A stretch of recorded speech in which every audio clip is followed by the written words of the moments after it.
Thank you so much for joining Conversations with Cohen. I'm your host, Greg Cohen, Office Leasing Specialist at Cressa. And this podcast is for office tenants to help educate them about all things regarding their offices, from leasing to architecture and everything in between. Whether you're an entrepreneur thinking about your first office or a director of real estate managing a large real estate portfolio, this podcast is for you. I've got a very interesting show for you today. My guest is Dana Rosenbloom of Dana's Kids. We're going to be talking about being a parent while working from home. 2 full-time jobs. A crucial topic in a COVID world for young families. It's especially topical now with so many camps closing for the summer and the question of what's next. If you want to reach me, I'm at Greg Cohen NYC on Instagram. And if you're new to this video series or podcast, hit the subscribe button below so you never miss a future episode. Today, I'm very excited to be joined by Dana. If you don't know her, she's been an amazing resource for my family, often playing the role of parent coach. With 2 young boys at home, 4 and 6, questions often arise from time to time. From simple to complicated, we always know Dana is a place we can turn. She's an educator and started her practice to help children and families work through the cycle of child development. She's an amazing resource for families, whether they're physical, emotional, or behavioral questions. Dana has an amazing perspective given her 20 years of experience with families. Dana, welcome to the show. Thank you so much for having me and that introduction. My goodness, I'm going to have you follow me around and talk in my ear all the time. I love this. Very good for my self-esteem. I sound great. Thank you. Dana, I'm really excited to have you on today because working from home with a young family is a conversation between families that's going on right this moment. Yeah. It's what to do without camp. It's starting to be, what if school is remote in the fall? As I mentioned, I've got 2 young kids. My wife and I both work. I can tell you it's really, really challenging to work and give them everything they need and deserve at the same time. And I feel bad that I can't. And I also struggle with the fact that I can't work the way I can be most successful. So I'd love to start with, what are you hearing from parents as their biggest struggles currently? So, yeah, I mean, everything you're saying is what I'm hearing. I've got families where both parents are trying to work from home and trying to figure out how to feel like every part of their life is getting what it needs, what it deserves, and the whole idea of balance being a totally different type of balance now.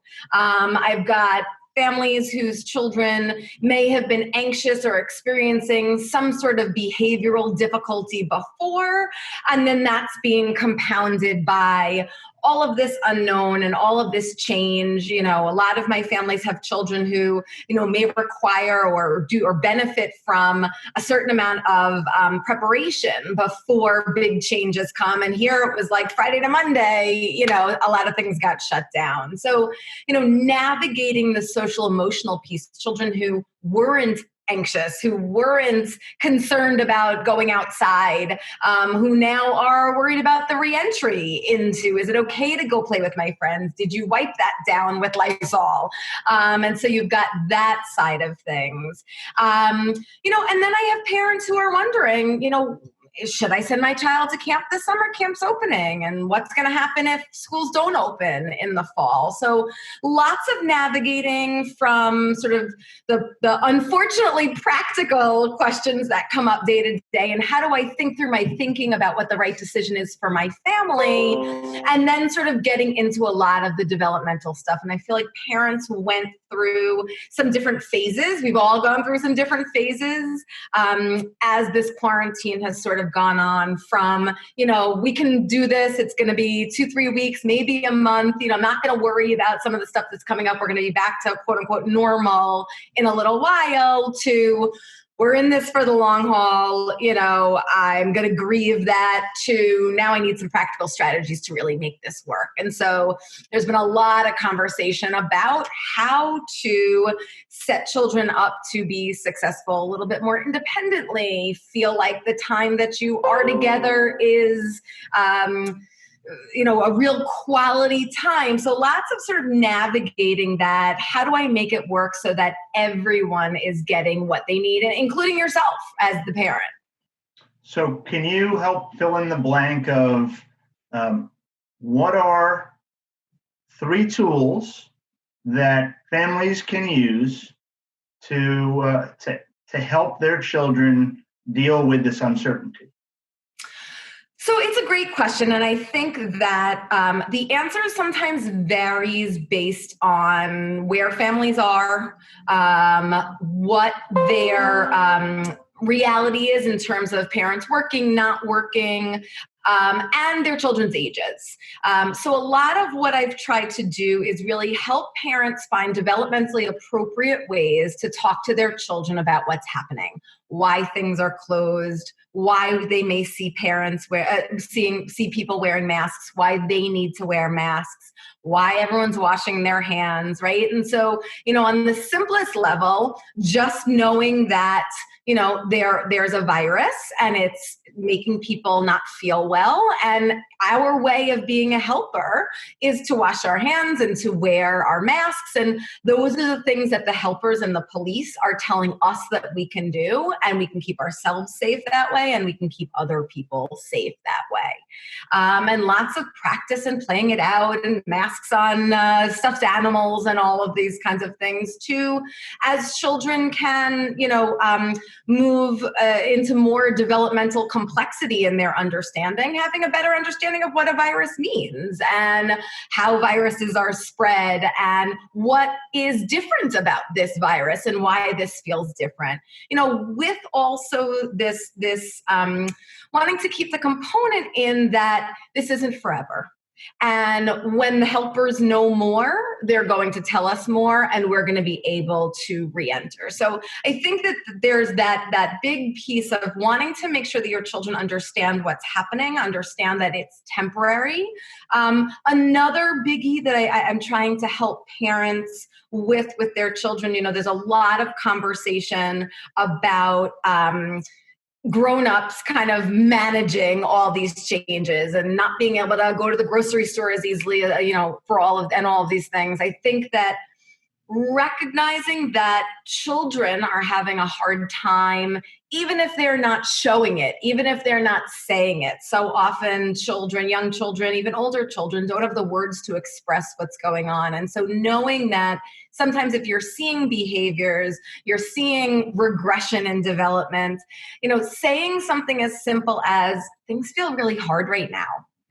That little phrase, that acknowledgement is so important for children. It's so reassuring just to know that, yeah, this feels hard. I don't really know what else to call it, right? Children don't know what else to call it, but just the acknowledgement that it feels hard can be such a relief.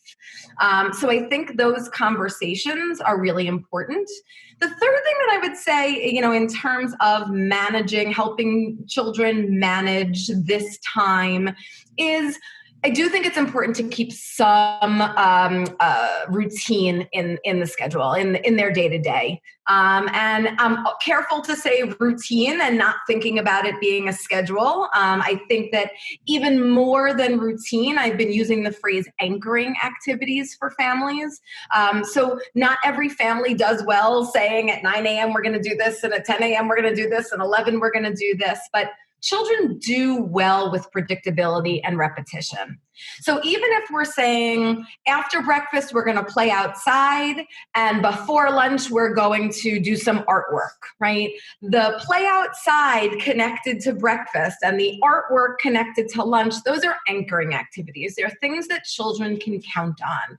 Even if the topics that you choose are super broad, right? It might be, we're going to play inside after breakfast, right? You can be doing anything, but that predictability of knowing that that's that's going to happen each day is really going to give a safe feeling to children. And I think that predictability in their routine, even if it's a couple things outside of meals, gives children that sense of security and regulation that I think so many are feeling is sort of a little up in the air right now. And that I think is going to be something that is really bolstering for children as we move forward with some of this reentry, and getting back to a time where they're not, thankfully, home, all the time. And so you mentioned anxiety, anxiousness. I would imagine there are a lot of parents who are also feeling that right now. And I know you do a lot of parent coaching. So what are some things that you share with parents to help them, as I don't know if it's coping mechanisms or just strategies to help them so that they don't take out those feelings on their children, which is arguably that much more detrimental to their relationships and to their development? Yeah. So, it's hard. I think that, and I said it to a colleague earlier today, between COVID and the murder of George Floyd and, all of this, that is happening in our environment right now, everybody is just so raw. I feel like everyone is walking around with their nerves exposed. Everyone is feeling very anxious. And, we have to balance having an outlet as the adult, plus letting children see our emotions to an extent as well, because part of what happens as children see us coping with our anxiety and our big feelings is that they learn they can cope with and manage big feelings. And so, one of the things that came up recently, and on another call that I did, was how do we begin to talk to children about, Black Lives Matter, and some of the bigger things that are coming up that are impacting families, parents so much. And a parent said to me that and actually I just wrote a newsletter about this, she felt like her child caught her crying. And I think that, there's value in a child seeing that you're upset. I think there's value in a child seeing that, going back to that same "this feels hard" phrase, it's not a bad thing for a child to see your emotions and to use that as an opportunity to say, things feel hard for me right now, or I'm feeling really sad about this right now. Here's what I'm going to do. I'm going to go and get a glass of water. I'm going to sit down on the couch with my book for a few minutes. Whatever it may be that is comforting to you. And I think so that first piece of managing your anxiety by knowing that showing some to children is okay. I think our biggest, strongest reactions we want to save for friends and family and spouses. And I think it is important to spend a little bit of time as a parent thinking about what that outlet is for you. It's not going to look the same for everyone. It might be exercise for some. It might be having 15 minutes on a call. I've been encouraging parents who are co-parenting, who have spouses where there's more than one, to have really honest conversations about what they need right now, right? Do I need 15 minutes to talk to my sister on the phone so that I can talk about what I'm feeling and then come back to the kids and be able to be present, or come back to you and be able to be present? So taking the time to think through for yourself what you need and to talk to a spouse or a partner about what you need and how you can get that. We've got to manage, even if it's 2 or 3 or 5 minutes. I think we often took for granted in the past, you drop your child off at school, and whether you get in the car or you're walking to work, that time is a reset. That time is your own time. Even if you're in your head, you're listening to music, whatever it is that you're doing. And so we don't have that. And so even if it's 3 or 4 or 5 minutes, we need to carve that out just so that we have an opportunity to reset a little bit so that we can manage some of those feelings that we're having. Is there such a thing as sharing too much with your children and saying too much about what's going on? Absolutely. I know that that I feel that way sometimes when we're talking about things with our kids, and I don't know what the right answer is, but it just feels like, there's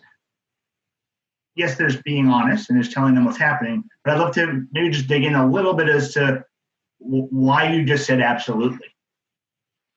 Because I think that a certain amount of showing your children your emotions, telling them what's happening in the world,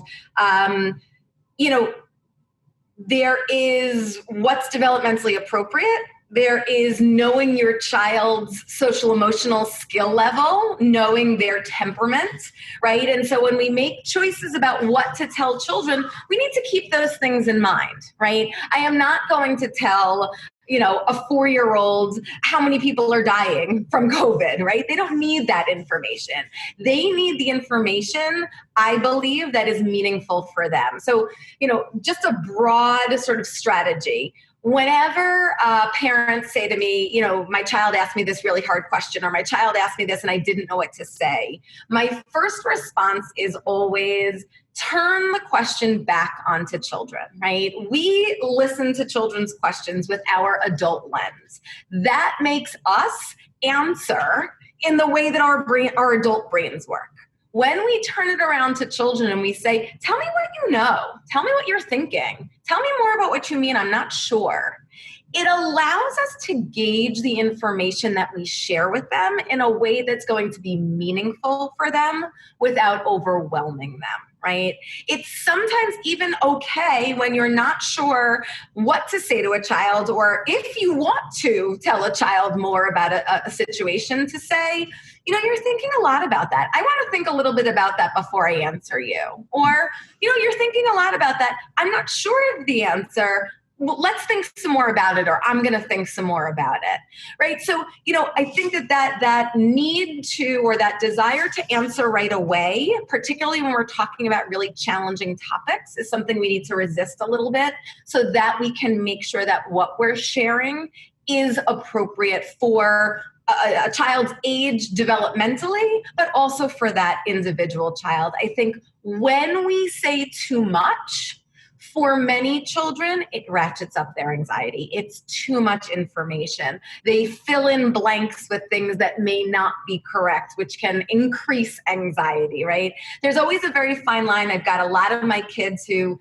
I work with who have some anxiety, who do really well to have information, right? It works for them. They want to know why, you can hear the water in the pipes in the wall, and they don't like the noise. And so when they understand why you can hear the water trickling, that can be helpful. But then there's this step too far where they start thinking about all the inner workings of the house. And so there needs to come a point where we can say to a child, like, you're thinking a lot about that.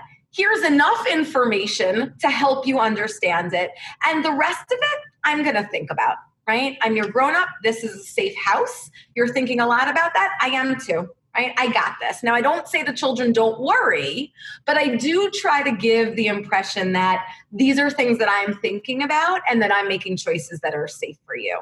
So I think that we just want to make sure that we're not giving more information to a child than they need at any given moment, because that could very easily sort of send them out thinking about things that, they may not need to be contemplating at their age. And I think just to add one more piece is that, so many children cognitively are far more advanced than they are socially, emotionally, right? Particularly my New York City kiddies, right? There's a lot of exposure in New York City. They are constantly taking in a lot of information. Suburbs of New York City, right? Our kids have a lot of things that they're seeing and experiencing. But just because a child can cognitively understand a topic doesn't mean they can manage it emotionally, right? And so we always want to be thinking about those two pieces. You had talked about the importance of anchoring and the importance of creating some sort of structure. And that was a really good segue, I think, into talking about this period of time now, right? We're middle of June, and some schools have ended and some schools are going to be ending in the next couple of weeks. And then it's summer camp. For many, summer camp was an option. It provides structure for children. It provides a relief for children and by the way, and for parents, right? And now in many instances, that's no longer an option. And for those where summer day camps are an option, many parents seem to be saying, I wish they'd make the decision for me and close it, because this is a really hard decision for my family and I. So for those who aren't going to be sending their children to camp, and for parents who are dual income folks, how do you help set them up for success, or what's the message that you're giving them so that they can create the best environment for their children over the next couple of months? Again, I think that the question, the answer, or the thought process, right? Because so often my work is about helping parents think through their children's development, their children's needs, and their needs as the adult, their parenting style, right? And so we kind of work on putting those things together, and we consider what's the thought process. So that's going to shift a little based on a child's age. The children I work with tend to be 10 and under. So, one of the things that we want to be thinking about is, first, how much independent time can a child safely spend? And that is something that is very variable based on age, right? My under twos, I'm not going to be having them spend all that much, if any, time completely independently, right?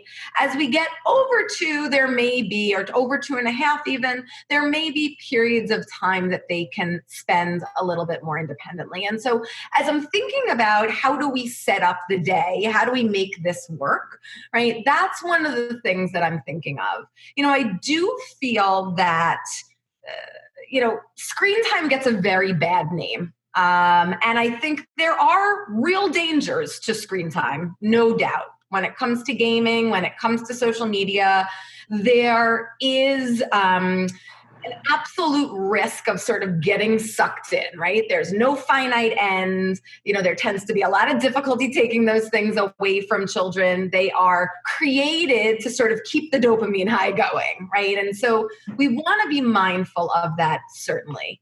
But I do think that technology can be used in a variety of ways. And I think that the reality right now is that there's some really wonderful programming that is being done virtually for young children. I think there are a number of apps that allow even very young children to be engaged with a family member or a teacher online. Is it for everyone? No. But I do think that as we start to think about how can we structure a summer, how can we structure, a period of time where mom and dad maybe need to be working either sometimes both at the same time, tag teaming, whatever it may be, we want to be looking for those programs that are online that are developmentally appropriate, that are going to meet a child where they are with the focus of connection, right? That's the biggie here. I think that when we think about screen time, there are lots of different ways to use screens. And I recently wrote an article about it, and I'm happy to share with your audience. You can go to danaskids.com and find it there as well. But I think about, screen time and technology that get your body up and moving. And I think about these apps that allow you to read a book with someone or have a book read to you. And I think about games, and I think about, some of these classes that offer connection for children. And then there's passive consumption, right? Then there's just the show. So not everything we do with technology has to be completely passive. So as we begin to think about how do we create some routine, some structure to a summer, I'm going to think about what are my strategies that allow for parents to work and children to play a little bit independently? And I'm happy to go through a couple of those strategies. What am I asking a child to do and for how long? So maybe for a 5-year-old, I'm going to say, 20 minutes of play a little bit more independently in the next room. I'm going to have some of these moments of using screens, using technology to engage their time. hopefully people are starting to feel safe to even go outside and take a walk around the block, and creating a structure with your work, if you're a working parent, to be able to say, I'm going to take these 15 minutes, these 20 minutes to get my family outside, and I'm going to be able to be more productive when I get back by taking that time. And so again, when we think about sort of the large scope of the day, knowing that we're going to have these broad periods of time where children are active in different things. I've also been talking with parents quite a bit about just using different parts of your home, whether you're in an apartment or a house. Even for young children, like setting things up under a table, just changing kind of where things are happening really makes a difference. And so as we start to think about what's the day going to look like, I want to make sure that I'm giving children some different experiences over the course of the day that are going to be developmentally appropriate and engaging. If there are longer periods of time that as a working parent you can take to be able to be safely outside, right? It would be a wonderful thing to make summer feel like summer. But I think there's a lot of things pulling at us right now as adults, and being a working parent even more so, where there's a lot of people who need and want from you, and I think that balance is challenging, but hopefully everyone meaning your bosses are receptive to having to shift up the way things look a little bit to make this manageable.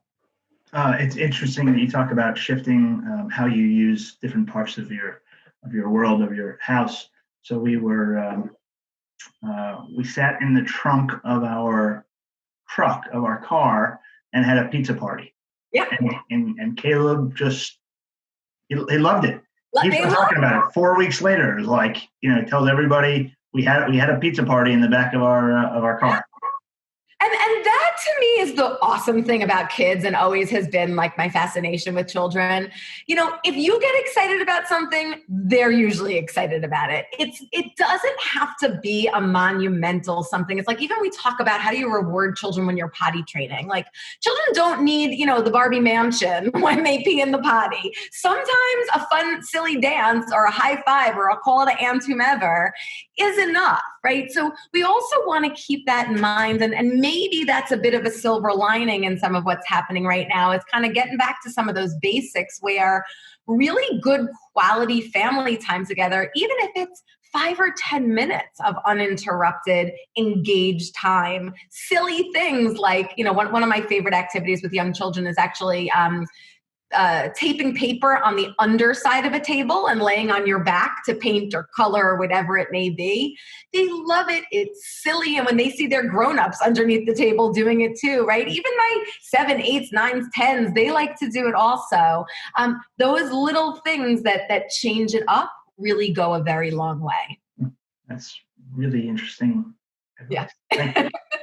So let's fast forward. So fingers crossed, everybody has a great summer, which is not going to happen. But, things go reasonably okay for the next, 10 weeks, right? And now we're going back into the fall.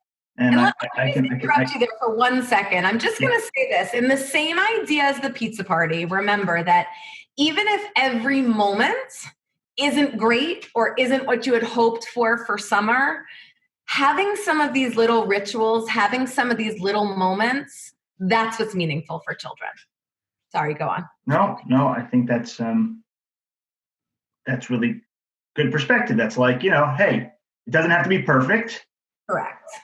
They don't expect it. You shouldn't expect it, because you're going to set yourself up for failure if you do. Right. What's that?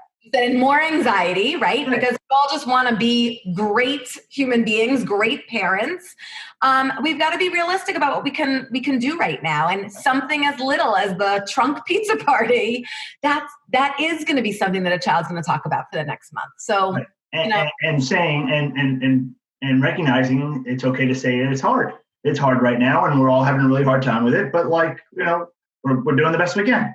That's it. And how great is this that we get to do this silly thing together, right? So the little moments, remembering little rituals and little moments, on an even deeper level, that's where we model resilience for children, right? We show them that, yeah, things feel hard, but look at all this that's happening anyway. Look at these connected times that we're having. I think that if I could wish anything for families right now as they come through this, it's going to be children learning how to be resilient, learning that there can be joy and happiness in these moments that sometimes feel so dark. And everyone's going through emotional roller coasters, and that's appropriate. But being able to model a little bit of that resilience and having your children live that and feel that is a really big, deep lesson for them. Okay. So let's fast forward. So now let's go into the fall. Okay. Right? Conversation this weekend with the neighbor, across the way from 6 feet, of course, was so what's going to happen in the fall? There's already talk about remote learning or incorporating remote learning in the for September. So either how do we prepare our kids for this again? How do we set ourselves up for success in this regard? Anything we should be thinking about? So, this is a heavy question. This is a heavy question being an educator. This is a heavy question as a parent educator, as someone who thinks about child development. We all want children to be able to be back to some level of normalcy. We want to be back to some level of normalcy, and probably not what was pre-COVID normal. I'm calling this the COVID normal, whatever the new normal is going to be. But I think we need to be realistic. And I think that we need to consider what's going to be healthy mentally for children, in addition to what's going to work in sort of our more traditional school-based learning, whether that is a little bit more academic in some of the older grades, whether it's the social emotional learning throughout. First of all, I would not talk to children about what's going to happen in the fall yet, if you can avoid it. Sort of the company line, I think, is, depending upon where you are, still that, things are on a pause, for being at school, in person. And we're not sure what's going to happen. There will definitely be school in the fall, but that the people who, and whether it's your principal that your child knows or their teacher, whatever name that your child knows, is working on it. And as soon as they know and they tell us, we're going to make sure you know. And that's also a really reassuring line for a child who may be anxious, right? As soon as I know, I'm going to make sure you have the information, right? So there's that piece of it. What I have been encouraging a lot of the schools that I consult with for educator professional development is I've been encouraging them not to offer anything over the summer. I think that schools need to be spending the next 6 to 8 weeks thinking about how to do remote learning really well, whether that's what it ends up being or not. I think that there's a lot of schools that did a great job. I think there are some schools who didn't do as great of a job.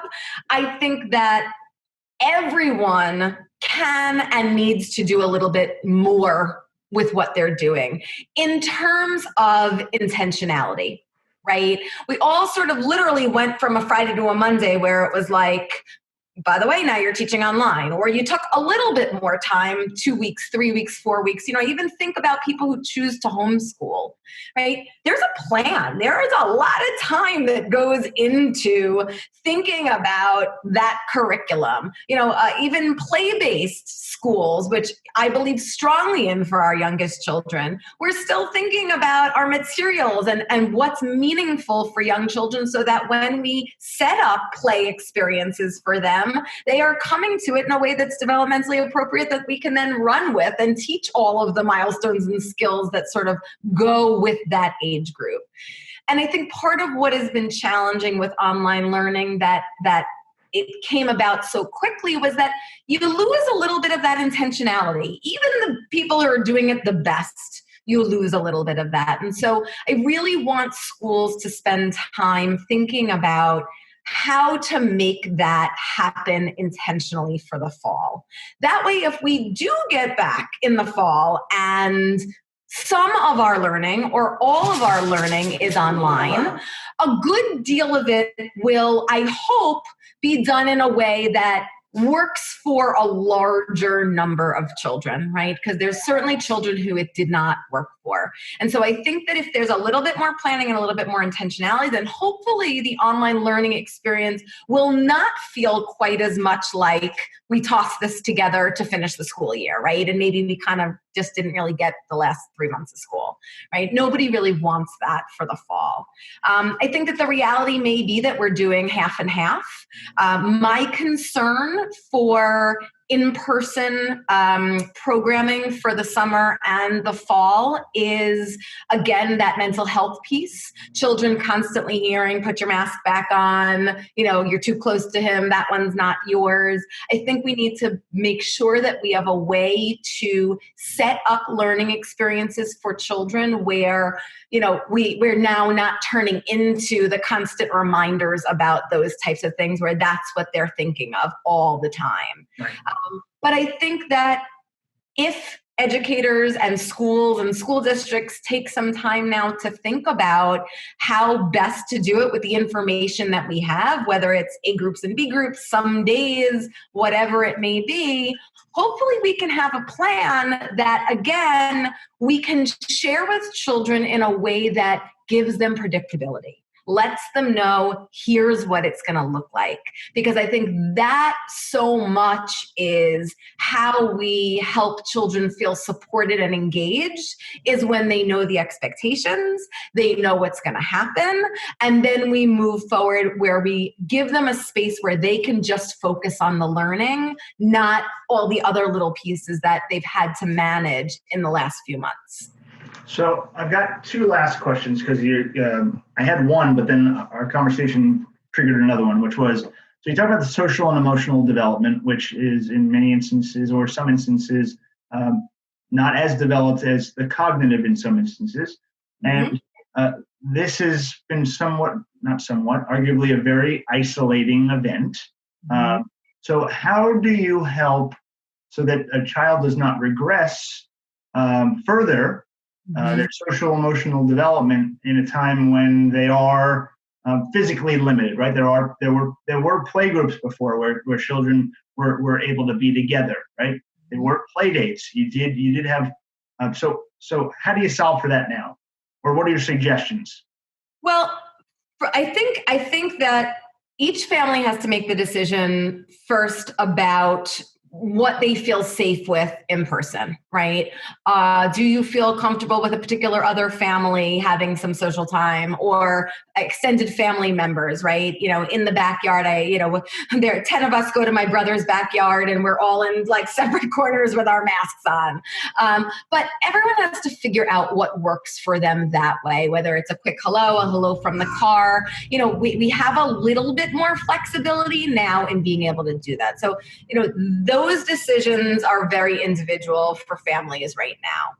I do think that technology allows us to have connection just like we're having right now. And that can be done in a multitude of ways. I find that with children, if we set them up initially with some structure, they very quickly run with it, right? It's, getting onto a FaceTime call or a house party or whatever, one of these apps are, initially can feel really overwhelming. Like, we're not here together. I can't grab your hands and we can go play, right? But I think that, if we set them up with, we're going to play Connect 4, and here's how we're going to play it. I'm going to put my pieces in, and I'm going to put your pieces in so we can keep track. And that works. I play war with kids online, and their cards go to the left and mine go to the right. I'm going to take you on a tour of where I like to play. Or I'm going to text a parent in the morning and say, we're going to start our play date with a Lego challenge. right? And then when at the beginning of the play date, we're going to show the Legos, right? So we start with some sort of structure that allows children to easily connect, and then we let them go off and do their thing. The other thing that I think is worth considering, and there's been a lot of children who have been really resistant to some of the Zoom conversations for school. I think children have their own identity at school. And I think having conversations with your friends and your teachers when your grown-ups are standing behind you can be really off-putting for some kids. They have a very different persona at school and at home. So figuring out how or where you might give your child, even a young child, a little bit of privacy to have some of these phone calls, right? Certainly as the kids are a little bit older and a little bit more savvy with the internet, we want to be careful. But I think children do need a little bit of autonomy in their time connecting with friends. There are apps like Caribou and Together that allow children to play games together, that allow children to play games with, other family members. And so, those opportunities to share a common maze, word search, read a book together. Highlights Magazine has all sorts of things where, you spot the difference game or, all of these things.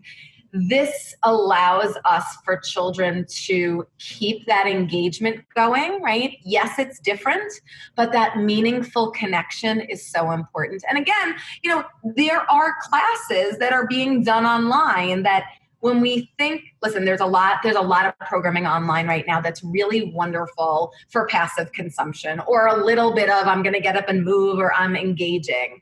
There are some small group activities where there's a teacher of one sort or another who really is engaging children and they're having those conversations and they're thinking together about problem solving or whatever it may be. There's a lot of social skills groups that are happening that even my kids who don't necessarily need support for social skills are doing beautifully with these groups because they're doing solving obstacles together and a whole host of things that really keep those skills working. And not to throw one more thing on parents' plates, because I feel like every time I have a parent session, it's like, I'm so glad you're here asking me questions and I feel so guilty for telling you to do one more thing. But there are lots of opportunities for parents to help children work through social skills at home. There's a strategy called playful obstruction, which actually is a strategy that we often use with children who have developmental delays. But it's in general just the idea that while if I'm building with a child, typically a parent is just going to follow along for whatever that child wanted to do. If every now and then I sort of playfully say, I don't want my Lego there, I wanted my Lego here, or whatever it may be, that child's working on the negotiating and the compromising and the problem solving skills. Things where adults so often in play and in the best of circumstances and more often than not should be, going along and following their child's lead, but we can do a little bit of that gentle pushback so that your child is still working on some of those skills that they may not be able to work on so actively with a group of peers right now. So one thing that I can see coming out of this, because of all of this time that we are spending together, is perhaps some separation anxiety. So how can we as parents, I don't know if we can prepare, I don't know, but how can we stop it from being an issue before it becomes an issue? So part of the challenge with separation anxiety, and I agree, I think that there are absolutely going to be moments of separation anxiety. I think there's going to be moments of fear in this reentry. And I think it's probably going to be for children and it's going to be for adults as well. And one thing I want to think about is that just because the world around you is reopening this minute doesn't mean that you have to go out into it or send your children out into it before you're ready. Which doesn't mean sort of we want to be on the other side where we're not going anywhere, but you can, as things begin to reopen, take a step back and think to yourself, what am I comfortable with? And how do I want to present this to my child, right? So it doesn't have to be an immediate. You can take a minute to stop and think. very often it's difficult for us to predict unless we have a child who we know, is a super anxious child. It can be difficult to predict who's going to have separation anxiety and who's not going to. So I think knowing which children, you want to say more to or less to, or prepare actively or not, that can be a challenging guess. What I want to do again is make sure that we are giving children as much safety in the process as we can. So maybe we're going to go first on a one-on-one play date. And we're going to say, it's been a long time since we've been able to play inside the house with someone. I'm going to remind you that we still have to be helpers. We still have to keep our masks on. We're still going to do our hand washing, but it's safe now for us to go and be inside of a friend's house to have a play date. Yeah, but what I'm thinking about, sorry to interrupt you, is I'm thinking about Dad, Mom, we were together every day for the last 12 weeks. Like, I don't understand. You have to go to work. Like, what's this about? I want to hang out with you. Right. So you're them wanting to be with the family together. Yeah. I think that could be a little bit about easing out of it. I do. I think this is one of those moments where, you can say to a child, like, yeah, this is different. Sometimes those little acknowledgments, this feels hard, this is different, right? Yeah, it was a long time that we were all together. Now I have to go back. I think you can say to a child, I miss you too, right? I'm thinking about missing you when I have to go back into work too. It was really nice to spend so much time together. Right. Just on that note and thinking about the whole working parent piece, one of the things I think is so important to say to children as they're managing and might come up again, right, as we deal with this transition with school ending and moving on to the next period is, why are you in the next room working and you're not accessible to me, right? How do I make sense of that? And I think in the same vein, I've been saying to parents, you can say to your child, yeah, it's confusing. It's so hard to know you're right here and we could be playing, but I've got to be in the next room doing my work. So that little bit of acknowledgement goes a really long way. And I think it's almost, I talk to parents very often about scaffolding independent play in small increments, right? It's that same idea. First of all, we certainly want to be having some of that independent play now as we're in this transition to going back to being with other people and doing other things, right? Having children have that time separate from you. And then very incrementally for children who may be more resistant, having them out and doing other things. I think this is also where we have that piece. I mentioned very briefly the idea of rituals, right? What are these things? Knowing that Friday night pizza in the truck is our thing could be a really safe touch point for children to come back to. Yeah, you know what? I'm back at work, you're out at camp, but Friday nights, we know we've still got our pizza in the truck, right? So these rituals and being able to have them as almost a transition object, right? We talk about transition objects with young children going to school. Maybe they bring their lovey or their stuffed animal, right? That safety thing that bridges the gap. You can use ritual and the things that you are doing with your children now as an opportunity for that. There's a little bit of discomfort potentially in this separation, in that separation anxiety. And we also know that, and I use the phrase often, get comfortable with your child being uncomfortable, right?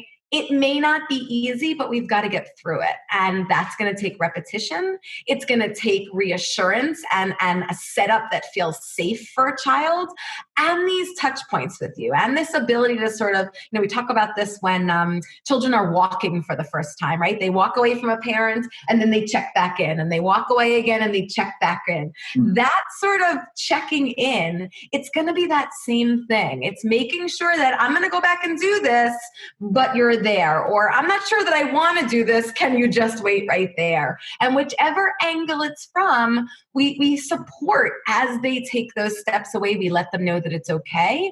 Sometimes it has to be the adult who is doing the stretching by going back to work and having that time, letting a child know that it's okay that they're feeling a little discomfort at home with a caregiver or wherever they may be. And then coming back together and having some of these rituals that say, yeah, that felt hard. Yeah, it would have been so great to be home together. We really actually enjoyed this time, but we still do have those really special times. So I'm going to make a complete change of topic here, but you mentioned rituals. So mealtime. No episode of Conversations with Cohen would be complete without talking about food. Yes. I know part of your practice is in New Jersey and part of your practice is in New York City. Yes. So mealtime for Dana Rosenbloom. We're big supporters here of small businesses everywhere, and restaurants are certainly top of the list. So the two restaurants, the restaurant in New York City and the restaurant in New Jersey, that you are most excited to go out for a meal when you can. Oh boy. Well, I have to say that in New Jersey, I've been able to get takeout from Sabatino's, which is a pizza place literally up the block for me with like the best pizza. You can't even eat in there. That has been, every like 3 weeks, I order 3 pies, freeze what I don't eat. It is like my savior. It makes me so happy. In the city, oh gosh, it's so hard. It's so hard. Top two or three. Top 2 or 3. Oh, I would say probably a steakhouse because I haven't had a really good steak in like a while. Is there one that's like your go-to? I don't really have a go-to. I like to check them all out. I like lots of different restaurants. Okay. And here in New Jersey, man, oh, you know what? There is an Italian restaurant, and I'm going to blank on the name now, in Montclair, near where my parents live. And we just right before all the craziness happened, my parents recently moved. And so we moved to Woodland Park, and we started going to this Italian restaurant. Of course, the name I can't think of, but frequently. And I would look back to having a big family meal there. Well, how about this? After this, you can, once you remember, you'll send it to me. I'll put it into the show notes. There you go. We can promote them. Dana, I really want to thank you so much for your time. It's always a pleasure to hear such amazing insight from you. You really have been just a wonderful resource to my family, and I want to thank you. And for folks who don't know about Dana and her practice, in the show notes, I'm going to put Dana's kids, which is Dana's practice, so that you can and her contact details, so that you can reach out to her, and you'll be really thankful that you did reach out to Dana, because she's just amazing. So thank you so much for your time. Thanks for having me. This was Conversations with Cohen, and we'll see you next time. Take care.